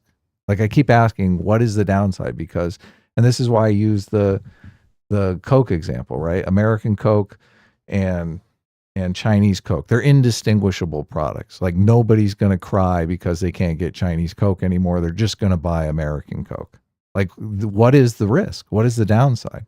And I don't see what it is. Like, if we're invading Iraq, I see the downside, right? Yeah. Like, it's giant. It's in my face. Here's the unfortunate part of the argument I think that Saul Doge and I are trying to put forward. The risk of precedence is never really realized until it happens. Right. And every time the Overton window shifts slightly towards a direction, in this case, it be towards more governmental control over an app or over the, I don't want to say private sector, but because obviously we're talking about a foreign developed and operated app. But in that realm, you have that Overton window shift, and then the conversation shifts. We saw this with the Patriot Act, and I hate to keep going back to that, but there was a shift of what was going to be deemed as accessible as far as the United States' ability to gather information. And once that shift towards, okay, this is the new norm, now the conversation has that starting point, and then you have your detractors and your supporters based off this norm. And with precedents, that's always how it's going to be. I can't sit here and say, well, here's my my exact format of why this is going to be a problem, because I'm operating on the fact of, okay, well, this is going to set a precedence that I believe will manifest in this way. So ultimately, when it comes to that kind of conversation, that argument, I always hope I'm wrong. I always do. Look, I think the strongest argument is that, this is Patriot Act 2.0, this is government overreach. But then the conversation that we're having is not about banning TikTok. We all agree TikTok sucks, ban the fucking thing. American companies can do it just as good, if not better. Right. The question is, how do we craft a bill where we ban the fuck out of TikTok and give the Chinese Communist Party the middle finger, and we don't engage in Patriot Act 2.0, right? We constrain the Leviathan. Yeah, or just let TikTok, or not even just TikTok, every foreign operated business, let them know, say, hey, these are the rules. If you want to play ball, play by the rules. And if you don't play by the rules, then you get the axe. It's simple as that. I mean, other governments do this to the United States. Like when Twitter operates in Saudi Arabia or whatever, they have to have certain things. I mean, there was a big issue with the pronoun stuff with Twitter. All the Republicans got up in arms because all of a sudden Twitter was saying, oh, we're reversing our stance on pronoun usage and dead naming. And there was a reasoning behind that, which was their legal operation in these other countries. And you have a lot of people who said, well, fuck those other countries then. And that's a decision that a company has to make. Am I going to lose market from operating in these foreign spaces by not wanting to adhere to laws or rules that I find to be detestable or just not compatible? And that's okay. Business can make that call, but I think that that's ultimately the standard that has to put forward to any other foreign company that wants to operate in the States. It's the same thing. Like, you play by these rules or you can't play. Well, I think here's my position. My position has changed slightly from having a conversation with Solidoge specifically. I'm touched. Thank you. You're good. Yeah, there you go. You're welcome. Which is that I still think TikTok should be 100% divested from or banned. 100%. I still actually do support this law from being passed. But I think that your concerns about those two sections, specifically that number one, what does it mean for a person to be subject to the discretion of a foreign power? And then number two, that the president can make a determination of a significant threat to national security, that those two powers are too vague and broad, that even though I'm not super concerned about them being used poorly, I can completely understand someone else coming to a different conclusion. So even though I still support the bill, I wouldn't criticize someone for not supporting the bill on those grounds of those two parts of the law. And I question, though, why did Rand and Massey and most of the other people I've seen criticize that? They don't even talk about those two sections. They talk about a bunch of other stuff that to me sounds stupid. Yeah. And I think whenever you're a politician, you kind of have to attack things from a position where you think will resonate with a certain number of people. As a side note, what's funny, because I am so anti-TikTok, because I won't let anyone in my family even have on it. The first argument that people use whenever I tell them, like, you probably shouldn't use TikTok, and I say, well, it's Chinese malware. Do you know what they say? The first thing they say in countering that. We have malware. I can probably take a bet. It's any different than what the United States government's doing. It's like, that's the first thing that everybody says. And then the second thing is, I'll say, oh, well, you realize that the Chinese government can curate what's fed into the algorithm. And I show them the examples, and they go, oh, what's different from Hollywood feeding my kids? It's the same stuff. And so there's this disillusionment from a certain sect of people that they've lost the trust in their own government and their own institutions. And so they falsely, I think falsely, they equivocate these two things. Like, I think America's awesome with all our flaws. I think that we have a standard of practice within our government and within our country that far exceeds anything else out there. Doesn't mean that we don't have issues, but the problem is there's such a lack of trust now that people will see things like Chinese malware on a just to watch shitty videos, like 10-second clips that I find cringe, and they'll say, well, I want this because it's fun, and what's different from me just having something else that the government can spy onto. And so I think that speaks to a deeper issue that our political betters need to solve if they want to try to instill trust back into our institutions so that people can actually see the difference. Yeah, no, I agree. But I still think that it's really silly, and I even say stupid, for people to be like, well, if Facebook or Hollywood is affecting our children, why do we care if the Chinese government is affecting our children? It's dumb. It's a false, different. Yeah. It's a horribly false equivalency. I agree. I will say as another side note, if they do ban TikTok, I think that as far as what you want to see with the youth, I don't think people will see the same outcome that they think they're going to see with Gen Z, because typically when the authority comes down and says that this is bad for you, whether it's true or not, the kickback is typically going to be for whatever is being banned. And that's not to say that, okay, well then let everything bad be allowed, because obviously that's stupid too. I just know that if they ban TikTok, my son is probably going to be talking about doing TikTok dances way more, which not looking forward to. Yeah, sure. Oh my God. Sure. He doesn't even have TikTok. And I swear to God, he comes home from school and says, Dad, look, I learned a TikTok dance. And it's because all his friends have it on their. Oh my God. Yeah. So even me as a parent who is very vigilant, I mean, I read all the TOSs of everything I download, which is a huge time crunch. Miserable. It is. And that's another problem that I think we have that I wouldn't mind seeing the government put forward. It's like, hey, let's have more clear TOSs being provided by these companies instead of legal jargon. But that's. I will give the representative who wrote this. Who did you say it was? Gallagher? Yeah, Mike Gallagher. Yeah. Oh my God, a bill that is only 13 pages long. Thank fucking God. Yeah, that's true. That's true. Okay, so I could actually read the bill. I know it's fairly simple language. So, but let me read the supers here. Poison Blade for 2 months says, is propaganda free speech? Well, that depends. Propaganda can be free speech if it doesn't, if you're not defaming someone, if you're not violating the law in any other respect, then it totally can be free speech. I don't think necessarily, though, that propaganda from foreign countries should constitute free speech, but I don't know if there's a law regarding that issue or not. Yeah, I think it falls in the court of how you had a lot of Democrats put forward the disinformation and misinformation. They were trying to create actual legal parameters, especially during the COVID thing. Yeah. I always think when we talk about limiters on speech, you have to err on a side of, okay, we want to protect as much as we possibly can, because ceding the ground to any type of control is a dangerous recipe for the government to say, okay, well, the things that were okay to talk about yesterday are no longer okay to talk about today. And I think it also comes down to, how do you define propaganda? There's just a clear line for me. What we're protecting Americans' right for freedom of speech. We're not protecting Chinese people's right for freedom of speech in America.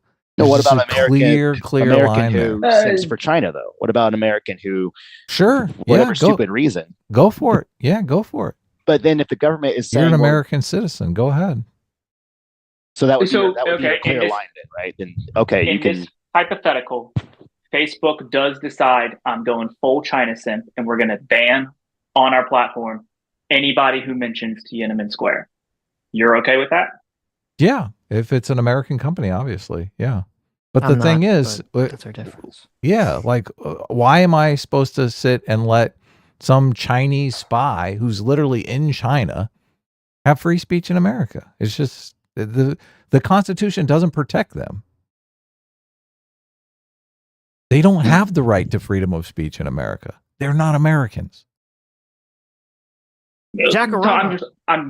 Sorry, go. We got Jackarama for 19 months says, hey guys, how'd you guys start just as I woke up? Because we're watching you, Jack. Yeah, we are. Yeah. I know. We're waiting for you to wake up. What took so long? Jack, do you have TikTok on your phone right now? That's why. Yeah. Caleb for $7. Thank you so much. $6. Thank you so much. $7. I can't add. Says, prepare for whataboutism. There you go. And also said it's not even that they spread their propaganda, it's that China advantages their narratives in the algorithm in many proven cases. Of course. Yes, of course. I agree. They do. Yeah. Like I said, this is not me trying to say, well, TikTok ain't. Like, I loathe TikTok. I don't let my kids have any social media. Well, my son, my daughter's too young, but my son, he's 12. He'll be 12. So oh no, he'll. Oh my God, how old is my son? 11. Sorry, Jesus. He'll be 11, and so there is a. Okay, Joe. God, I know, right? Well, I know over here. Look, you get really? to a certain point, and you start just like the years start to add or start to less. It's just because he's obsessed with becoming a preteen, and it's like, just, you're not going to be one. You're still a kid. Just wait a few more years, please. But like, I don't let any of my kids have any of that. And anytime, what's crazy, even things like YouTube Kids, which are supposed to be like, oh, this is good for kids. We know from what we've seen in the past 6 to 7 years that was not the case, because there was crap that got fed into the algorithm that a lot of them were actually foreign YouTube channels, but they're operating on an American app, YouTube. And you have all these crazy, horribly, just, I call it's brain sludge is what it is. It's just crap fed to the kid's brain. Spider-Man Elsa shit. Exactly. Yeah. And so I think that there is a lot of nuance and complication to the discussion. And I can see why people might default, that anybody who would possibly had reservations about this will default to, well, then you're just a simp for China, or you're a simp for TikTok, or whatever. Right. And I understand that emotional response, but to me, it's the same kind of nuance when we look at other issues in law, and how we can hopefully find a comfortable middle ground where I don't feel like the principle is being violated, because again, ultimately, that's kind of what I'm approaching this whole thing with. Mm-hmm. Brian Bishop for $10 says, answer to the Star Trek question from last stream: replicator food sucked in compared to traditionally grown stuff, so was valued more and was more routinely eaten on ships or in remote places. Listen, that's not actually true. There are people that said they thought replicated food wasn't as good as normal food, but it was like, those people were always kind of regarded as like, was it real or not? Like, was it psychological? It was never like really explicitly shown that replicated food was worse or better than original food, except that if you cook the food yourself, obviously it would taste different, because like with replicated food, it would literally not add any derivation to the food. So every time you ordered, your chicken parm from the replicator, it would literally taste the same every time, as opposed to being a little bit different. So hey, we have about 15 minutes left. So just, yes, we have. All right. Yeah. Let's maybe we should say goodbye to our guests. Hey, okay, sure. J-Mac, were you involved in your grandpa's company? Did you? No.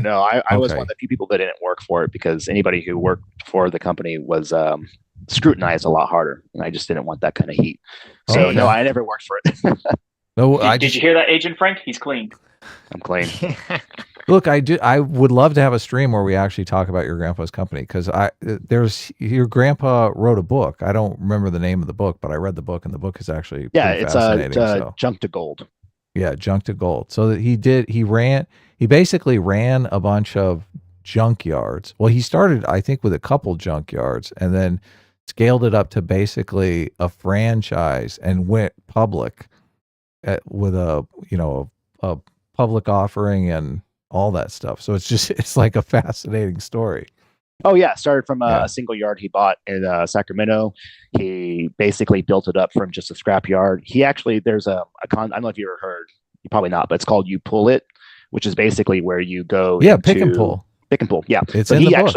Yeah, exactly. Yeah, you pick and pull until you pull it. He actually was the founder of that practice, and kind of grew it, nationally. And then now, yeah, like you said, they've got international yards. What's funny is he's told me his favorite place to visit out of all the countries is China. He's all the tourist destinations. Well, because he says, he's like, oh yeah, they treat you so good.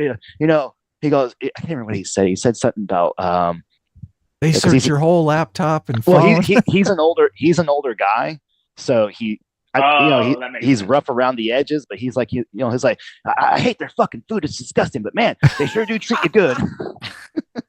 That's hilarious. Yeah.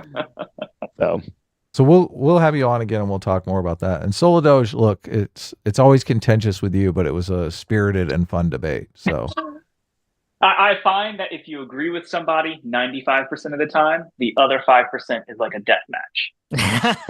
That's a good way to put it. Yeah. But it's always fun. Thanks for coming on, both of you guys. And you did change my mind, Soladoge, even though I still support the bill. So thank you. And remember, guys, you can always find more Sitch and Adam content if you just hit that like and subscribe, and make sure to check out the channel on TikTok. Subscribe. All right. Make sure you find the Sitch and Adam show on TikTok, everybody. No.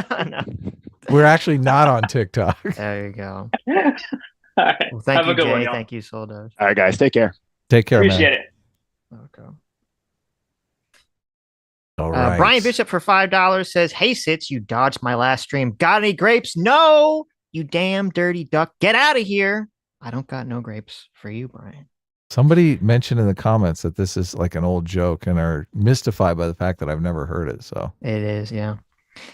But I'm not mystified that you haven't heard it. Yeah. Gene, the Angry Penguin for $5 says, "I think there's a fairly good argument between speech and algorithm. Algorithm is a digital production line and not speech." Yeah, I agree. Yeah, they're different. The algorithm obviously drastically affects speech. So I guess that's where like the issue arises from that. But PC for $10 says, "If TikTok is divested, why do we think they would also sell the algorithm? If it is set to promote communism, China wouldn't let us see it. If not, they would throw it in our faces or let us audit it." Yeah, that is a good question. And I kind of brought this up at some point in the conversation. Would TikTok sell? And even if they do sell, would they like let their secrets be sold, or would they allow the algorithm to be sold, hoping that whoever buys it would just leave it running because it'd be too complicated to sort of decommission? So that's interesting. So they got all sorts of backdoor traps and stuff like that. Right. So they can still use it. They're like, oh, great, you guys have it all set up and we can still operate. Right. It would be. So while there are a bunch of companies that are clamoring to buy it, it would be it could end up becoming a white elephant for whatever company ends up getting it. So we don't know. M8566 for $5 says, "Sorry if I'm stirring up old drama, but what happened to Aiden? I've never seen her here on EFAP anymore." Well, you'd have to look up the streams that we talk about it because we don't have time. Well, yeah. Look, Aiden is invited on the show if she wants to come on. She is, yeah. She can come on. She accused us of basically taking money for Brianna Wu, and that's why we've become more left-leaning. Even though when I challenged Spoon on Twitter to describe a position I moved left on since starting YouTube, he failed to come up with a single one. So, well, they're suspicious because we're friends with Anna Kasparian and Jank has been on a couple times. So, but yeah, well, I mean, funny. You can listen to. I mean, I would argue that TYT is more centrist now, more center left than they were. They're closer to our positions now, so that's a good thing, right? That's what's kind of hilarious. Now I was told that supposedly, I didn't see this. I didn't see the clip. I was just told that supposedly it's somewhere. Aiden conspiracy is now that Anna was on the channel because of Brianna. That's not true. Look, Anna is a super fan of the show. She watches the show all the time. Which is hilarious because I predicted that. I don't remember if I said it on stream or I said it privately to Adam. I said, that's my prediction of what Aiden's going to say. And she obviously said it. And then number two, as Andrew Clark, sent to me, which is a pretty hilarious idea. It's like, so is the conspiracy is that Brianna is paying you to have Anna on to make Anna more centrist? It's like, how does that make any sense from Brianna's perspective? Brianna Wu came on before Anna and actually did try to take credit for Anna coming on, but I don't think it's true because Anna has watched all of our old streams about Anna and we've talked to her about those old streams in detail. So obviously she's watching the show and that's why she came on. She came on because she thought we gave her good feedback on what she's doing at the Young Turks. So, she's a fan of that. Yeah. Yes. People grow as human beings. It's great. Brianna might grow one day. We'll see. Well, it's an open question for me. I don't know how you feel, Sitch, but I agree. It's an open question. I see a lot of superficial growth, a lot of in Brianna, like a lot of superficial things, but I'm not really sure there's any growth going on. So that's I think it's more my superficial, personal but I guess opinion. we'll see if it goes in a direction. Yeah. I think is a good one. Martin Cordy for 3 months says, howdy, y'all. S team is greater than A team. There you go. Okay. That's Sir Hostess of Liver for 50. Kazark says, I want to see the bill that bans internet worldwide. There you go. okay. Look, I mean, sometimes I think the internet was a tragic mistake. So Zombie Licorice for $10 says, Adam and Sitch are using the same logic. First of all, I'm just going to say something. If you guys are sending a super chat, you can just like direct us. It's weird to send a super chat where you're like talking past us. Is that like is that weird? You're just like basically trying to just talk bigger to the chat as opposed to talking to us. I mean, I don't care either way. You could just say like, "Hey, I think you guys," as opposed to saying Adam and Sitch. Like it's a very weird thing. But anyway, look, Sitch is triggered because you put my name first. Let's just be honest. That's here. the real answer. Zombie Licorice, but true. Zombie Licorice is a longtime fan and stuff. So yeah, I know. I'm just saying it's a weird psychological social thing that's going on here. But Adam and Sitch are using the same logic as the Soviets who banned America rock and jazz. American minds are not the property or jurisdiction of the federal government. I mean, completely disagree, but yeah, I think that's a bad comparison. People keep making these weird comparisons that I don't understand how they're like getting tangled up or tripped up here. Like the idea that you're comparing music to an algorithm that directly promotes a narrative in the country that you see people following is obviously not the same thing, right? Yeah, we can all, we're adults. We can all make the distinction between listening to music and an algorithm that's very carefully cultivating and promoting specific topics and making, and shifting the public opinion in a very specific way. So this is why I asked the first question. Can people be manipulated and believing and doing things? Because I do think there's a substantial number of people involved in this debate that just do not believe that. They think, look, you can show people anything in any order and, it's not going to affect them in any way, shape, or form. Like they just don't believe in the powers of psychological manipulation. I think those people are wrong and the evidence is giantly against them, but it's hard to have this conversation with someone who doesn't believe that basic principle. Right. Simon Allen for £2 says A-Team rides in S-Class.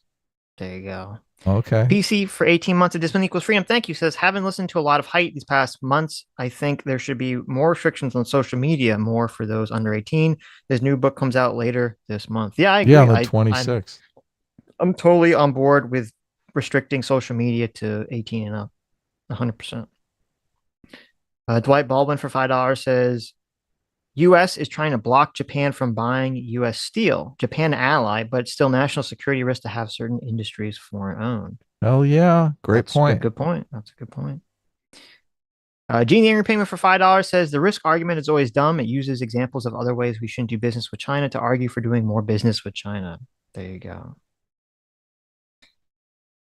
Jay for $20 says these algorithms behave primarily off of training data. You can look at the code for the rest of your life and never find evidence of malfeasance. That's what I'm worried about. Yeah. Right. Yeah. Is that JMac for $20? Our surrogate father says 2v1, put me in, coach. Ask and you shall receive. Yeah. Thanks for coming on, Jay. Oshie for $5 says, my God, Adam, just bad faith at this point. Oshie was not happy with some of the conversation. Look, I just like to, my BS detector was going off right and left. So there look, Solidoge is a good sport though. So thanks for coming on. Angry Man for 19 months says this is probably one of the first political issues in a while that has had large bipartisan support from both sides. Count your blessings. I know. Look, let's hope the Senate doesn't cuck like the fucking cucks they are.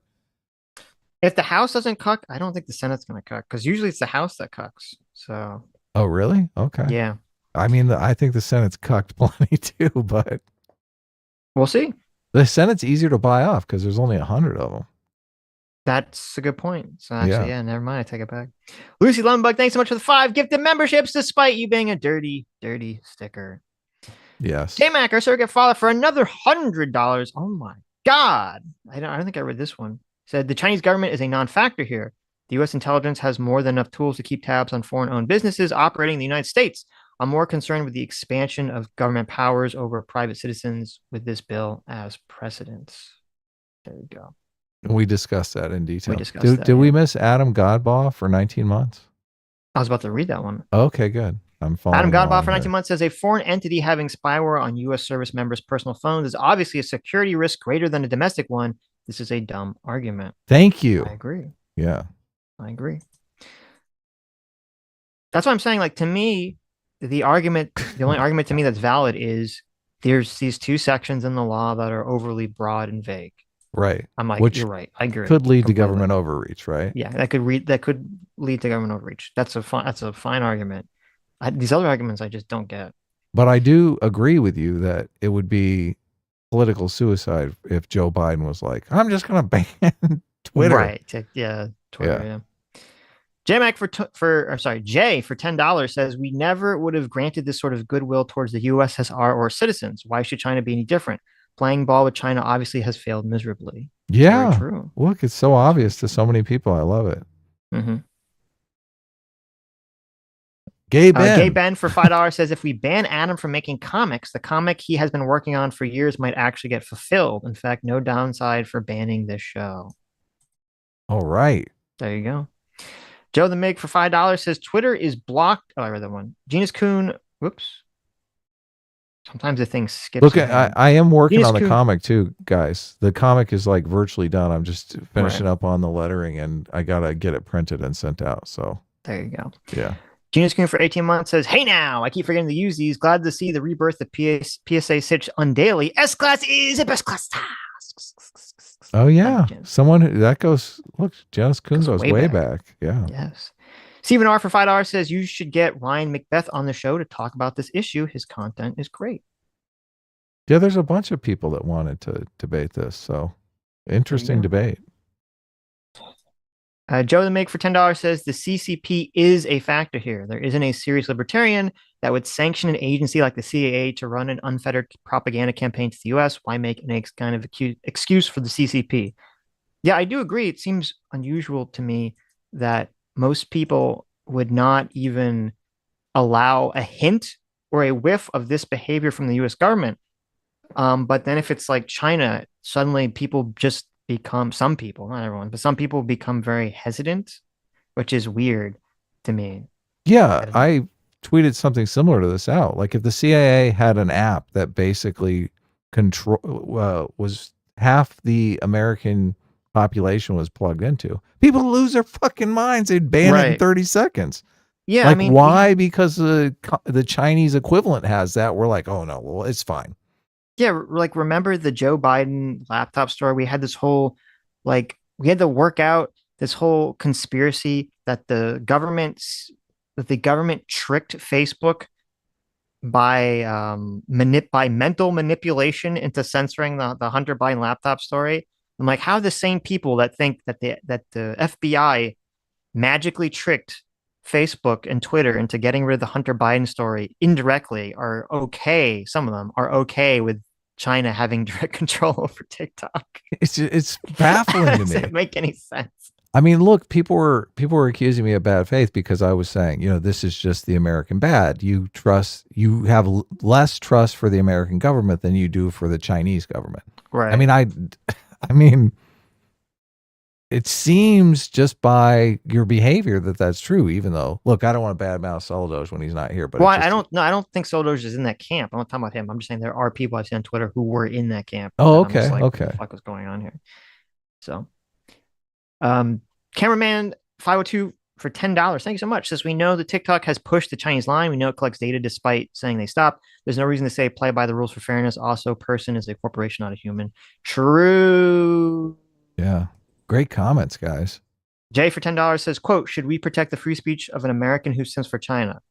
Hassan should not have had citizenship in the first place. Nice. There you go. Wow. Yeah. Well, I mean, I agree, but there you go.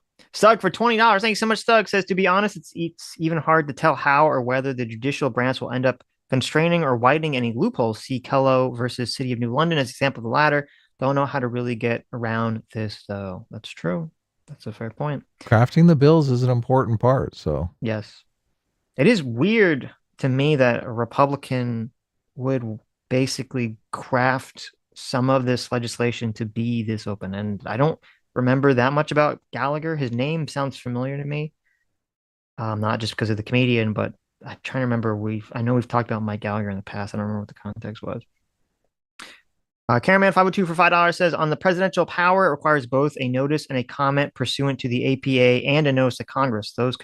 That's two constraints on the executive. Yeah, but what does the notice and the comment mean? Yeah. Is there any, like, when they make a notice and comment, do they just make a notice and comment and then they just do whatever they want? Yeah. Do they have any regulation? Can they say wrong comment or? Right. Right. Can Congress be like, oh, I read your notice and your comment and it sucks, you know? Right. Because I remember this came up. I know this comes up whenever there's some federal branch or executive agency making these notices and comments, but I don't remember the exact process how it works. Hayden Dill for 20 months. Thanks so much. 20 months equals discipline equals freedom. Says libertarian, more like libtardarian. Just kidding. Love you too, China simps. A-team snorts heroin and injects weed. S-class drinks the purest water from the Crystal Mountains because best. Oh my God. Well, thank you, Hayden. Moondoggy for $5 says, guys, let's be honest. WooBucks has higher value in the market. There you go. The JMac dollars? Are you kidding me? I don't think so. What do you... I don't think that's true. Yeah. Yeah. Jerome Bound for $10 says, like James Lindsay said, wokeism is Maoism with American characteristics, and I doubt that the youth would be so left if they weren't on TikTok. Ban it. Yeah, I am definitely curious about that. Like if TikTok gets banned and all this bread tube stuff evaporates overnight, Sitch. That'd be pretty funny. That'd be pretty funny. Wow. Let's talk about prepping for $5. Says chat. Don't listen to Sitch. It's totally fine to address chat in your super chat. There you go. Look, and I kept mentioning let's talk about prepping because you kept saying let's talk about, and I was like, prepping. Yeah. Now I know why. Solodoge for $5 says Solodoge believes Sitch and Adam don't realize the value of talking solely in the third person. Solodoge thanks them for having him on. There you go. Thank you, Solodoge. Yeah, I'm glad you came on. The Jack of some trades for 11 months says Adam ending the replicator conversation because of a hard out just proves he's a shill for big replicator. Obviously, the food is subpar. There you go.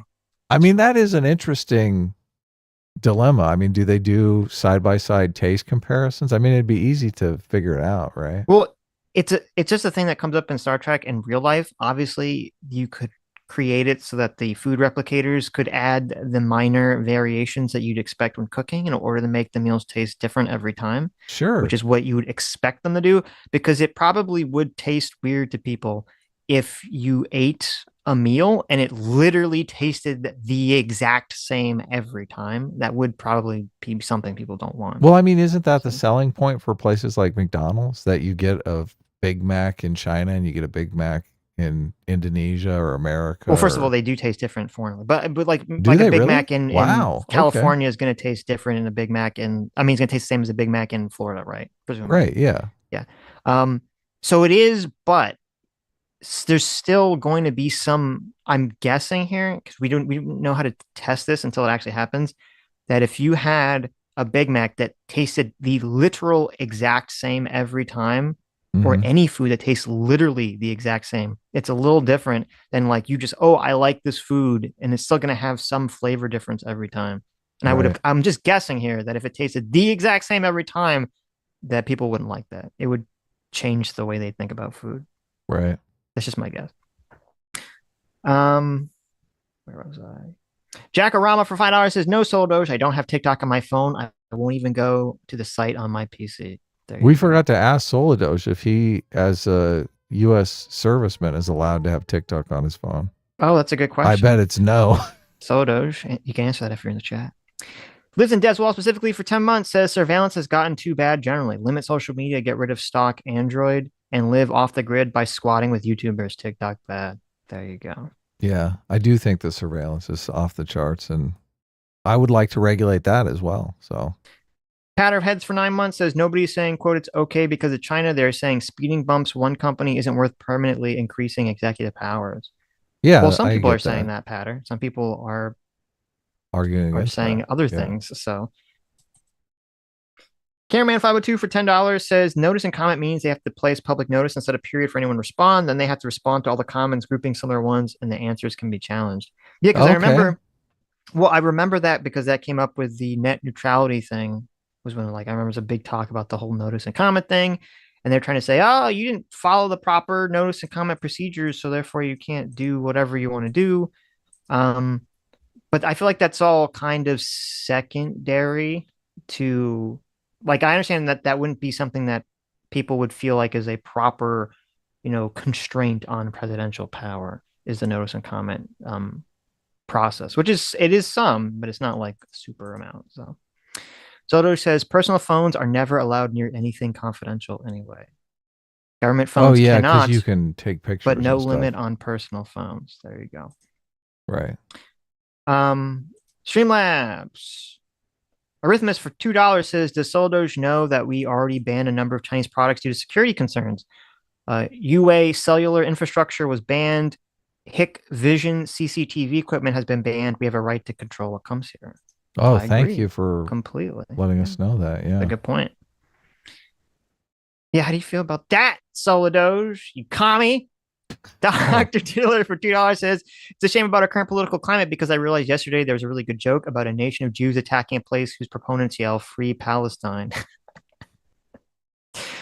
Stop it. Dr. Zero for $2 says the Patriot Act expired in totality in 2020, and it's worth remembering that the classic aspects of government overreach, like the NSA spying, was not only illegal at the time, but they lost a court battle over it. That's a good point. So okay for $2 says TikTok getting banned is good. This is in revenge of Steam and China having games and a platform at least half the price compared to the US Steam. I'm not jealous of the price or anything. There you go. Interesting. Okay. Anyway. We're good? All right. This was great. This was a spirited debate. A lot of fun. I had fun. Sitch had fun. I guess we'll see you on Sunday, right? Yeah. Thanks for coming on Solidoge and talking to us. Thanks for coming on JMac and talk to us. And thank you all for watching till the end. We'll see you all Sunday. Take care. Oh, wait, Bye-bye. one more. Oh. Solid for $5 says every older man I've explained trolling to says, quote, what happened to say what you mean and mean what you say isn't trolling just online banter. It can be. There's different levels of it. Yeah, it can go from banter to harassment, obviously. So anyway, see you all Sunday. Take care. Bye-bye. Bye-bye.